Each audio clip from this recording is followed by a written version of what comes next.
Thanks for tuning in, guys. So I'm sitting at home, not doing a whole lot. Then an idea popped to mind. Let me do a little quick video about my finger taping evolution over the course of my jiu-jitsu journey. So at the beginning, it wasn't all that good. I've come up with a few little things that improved over the years. I'll pass on to you guys. I hope you like.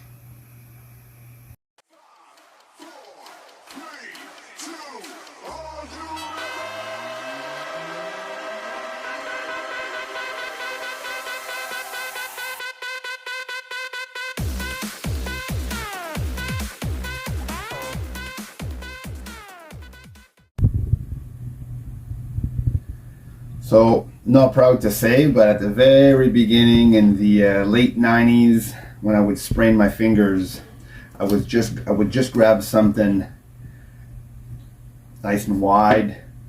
If this was the knuckle I sprained or hurt, I would just grab a piece of tape and go right over top of the knuckle. I would go nice and tight. Here, right over top of the knuckle. And it would give me the support I was looking for. It would prevent me from stopping from bending all the way. It would protect it, would support it. Not the best efficient ways. If you have any experience in finger taping, you know this is probably, I just used at the beginning, way back before YouTube existed and information was not being passed along so quickly. I just used my common sense. This is the knuckle I hurt. Grab a big piece of tape, put it over top of the knuckle. It did help. The only bad thing with this is that it wasn't as efficient, and then once you start getting sweaty and 5-10 minutes into your rolling or training, it would start getting loose, and then it would slide off, providing no protection whatsoever. So it did work for a little bit. It makes sense once it's dry, but again, not that efficient. But it did work for the time being. So I would watch TV and see the judo guys compete. They would be taping over their knuckle, over top of their knuckle and below their knuckle, exposing the knuckle. To me, that didn't make sense. But after being frustrating on having the big piece of tape slide off all the time, I thought, let me give it a shot. So then I would take the wide strip, tear it in half, and then start taping. I'm actually going to use this over the knuckle that I'm actually sprained. I would go over top of the knuckle, right here. I got this a little bit too long of a piece of tape, but what the heck, I'm just going to continue on. And just having this one piece of tape over top of the knuckle sort of prevented me from bending the finger altogether. So I'm like, hey, this is good. So let me try the smaller one. Go below the knuckle. And now I'm here, and I do the exact same thing.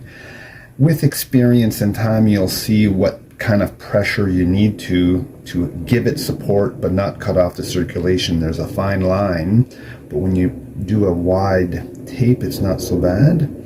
So let me finish this off. And then when I started playing around with this and bending it here, I was like, oh my God, no wonder why they do it like this. It's genius. So contrary to what you can visually common sense see, it's like you're not on the knuckle, you're just above it and below it, but it gave the most amount of support and prevent it from bending, and it felt like a brand new finger. So this was my evolution, is hey, let's do it this way. It makes a whole lot of sense. The only downfall to this is that this bottom piece of tape, after sweating and it being stretching out, it would fall off, and then I'm only left with 50% of the support, which is this one. This one wouldn't fall off because the knuckle would prevent it from sliding off, but as the finger taper down, nothing's stopping from this to fall down except the stickiness of the tape. So at round 2, round 3, this would fall off, and in between rounds I would do another one, but then you're already all sweaty, it doesn't stick, it doesn't quite work. So I was a little bit caught between a rock and a hard place on how to improve or evolve from this, and this is what I figured out. So I just want to show you guys on the finger taping, when you split it in half, you go maybe yay long, and again you'll get familiar to what works best, what you prefer on how to cut the tape, the length from here. Then you pick right smack in the middle of it,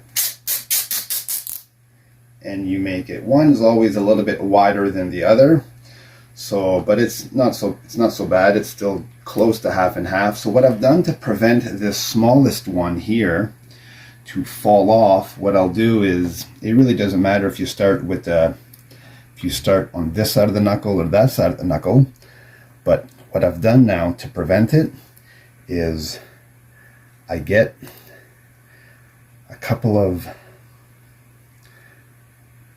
here, and then what I'll do is underneath I'll come over here, and then I'll go on top here. So I'm not a genius, it's not what I'm claiming to be here. I know it's been done, it's been shown, but I sort of came up with this on my own, but I've seen it also. So where it's underneath here, so now this part here, my issue is it would fall down, and it gives me nice support here. So, and then what I've done is then I'll do the opposite, where I'll do this tape over top here. I'll give this a couple of rolls of support, and then I'll come on the back side underneath, and I'll go over top here.